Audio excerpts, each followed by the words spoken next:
آفتاب صاحب کیا کہنا چاہیں گے؟ استاد دہشت گردی عدالت کے جج جاوید اقبال صاحب نے جو ہے سزائیں سنائی ہیں، 10 سال کی سزا سنا دی گئی ہے پی ٹی آئی رہنماؤں کو، اس فیصلے کو کس تناظر میں دیکھتے ہیں آپ؟ میں ایک گزارش کروں گا کہ یہ جو سزائیں ہیں یہ ایک بہت بڑا ظلم ہو رہا ہے لوگوں کے اوپر۔ یہ جو سیاستدان ہیں یہ ایک بات ذہن میں رکھیں، حکومت آنے جانی شے ہے، کل کو ان کی باری بھی آنی ہے۔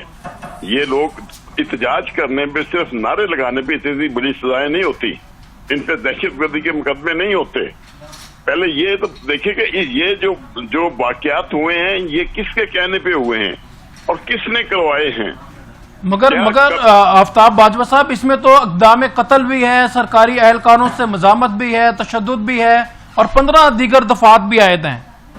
جی بالکل، میں نے ساری دفعات پڑھی ہیں جی، پھر بھی یہ دہشت گردی کے واقعات نہیں بنتے۔ دہشت گردی کا دیکھیں ہماری ججمنٹ جو ہے، آصف سعید کھوسہ صاحب نے بہت خوبصورت 3-4 ججمنٹ دی ہیں اور اس کو ڈیفائن کیا ہے کہ اینٹی ٹیررزم کورٹ کون سے ٹرائل کرے گی۔ یہ جلوسوں میں اگر کسی کے ساتھ مت بھیڑ ہو جاتی ہے پولیس کے ساتھ تو یہ نہیں بنتا کہ اس پہ دہشت گردی لگا دو۔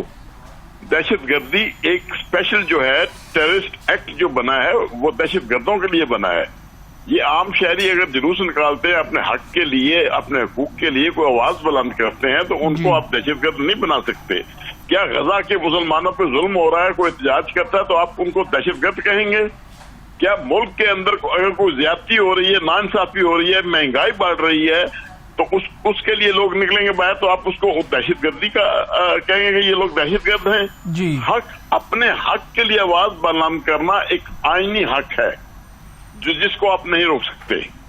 اس لیے میں یہ کہوں گا کہ یہ سارا کا سارا پولیٹیکل وکٹمائزیشن ہے، اس سے باز رہنا چاہیے اور باز آنا چاہیے۔ اس وقت جو کچھ ہو رہا ہے، اور میں گزارش کروں گا کہ ہم ہماری عدالت کے ججز کو بھی انصاف فراہم کریں، ظلم فراہم نہ کریں۔ بالکل سے، مگر ابھی عمر ایوب کو، شبلی فراز، ارتاج گل کو 10 سال کی سزا سنا دی گئی ہے۔ آفتاب باجوہ صاحب جی بالکل پتہ ہے، فیصل آباد کی عدالت نے سنائی ہے جی، جو بہت بڑا ظلم ہے۔ وہ تو تھے بھی نہیں، موقع پہ بھی نہیں تھے۔ اب مجھے ایک بات بتائیے، تاج گل ہے ڈیرا اسماعیل خان، ڈیرا غازی خان میں، اسی دن وہ فیصل آباد میں بھی ہے، اسی دن وہ اسلام آباد میں بھی ہے، اسی دن وہ پشاور میں بھی ہے۔ کیا اٹ از پاسبل ایک ہی دن میں ایک بندہ 5 جگہوں پہ موجود ہو؟ کیا وہ F-16 لے کے جا کے احتجاج کرنے کے لیے جاتا رہا ہے ہر جگہ؟ وہ بات سوچنے کو، سمجھنے میں کی ہوتی ہے، ججز کو بھی یہ بات سوچنی اور سمجھنی چاہیے کہ عمر ایوب تو اسلام آباد میں موجود تھا جب یہ واقعہ فیصل آباد کا ہو رہا ہے، وہاں بھی اس کے خلاف دہشت گردی کا مقدمہ ہے۔ جی، مگر اس فیصلے پہ آصف شہزاد صاحب ایڈوکیٹ سپریم کورٹ ہیں اور ممبر پنجاب بار کونسل ہیں اوکاڑا سیٹ سے، یہ ہمارے ساتھ اسٹوڈیو میں موجود ہے۔ ان کا یہ کہنا ہے کہ 80% چانسز ہیں کہ بیل آؤٹ ہوں گے اور ان کو ریلیف ملے گا۔ آپ کا کیا کہنا ہے آصف شہزاد صاحب کے موقف پہ؟ سر دیکھیں، عدالتیں بنی ہیں، اپیل کا حق ہے، اپیل تو ہونی ہے، لیکن اپیل فائل کرنے کے لیے ضروری ہے پہلے گرفتاری۔ جی، اب وہ لوگ پہلے جیل جائیں، پھر یہاں اپیلیں سنی نہیں جا رہی ہائی کورٹ میں۔ 2020 کی اینٹی ٹیررزم ایکٹ کے تحت مقدمات جو اپیلیں ہیں وہ پینڈنگ ہیں، جو کہ 7 دن کے اندر اپیل سزا ہونے کے بعد سننی ضروری ہے قانون کے مطابق۔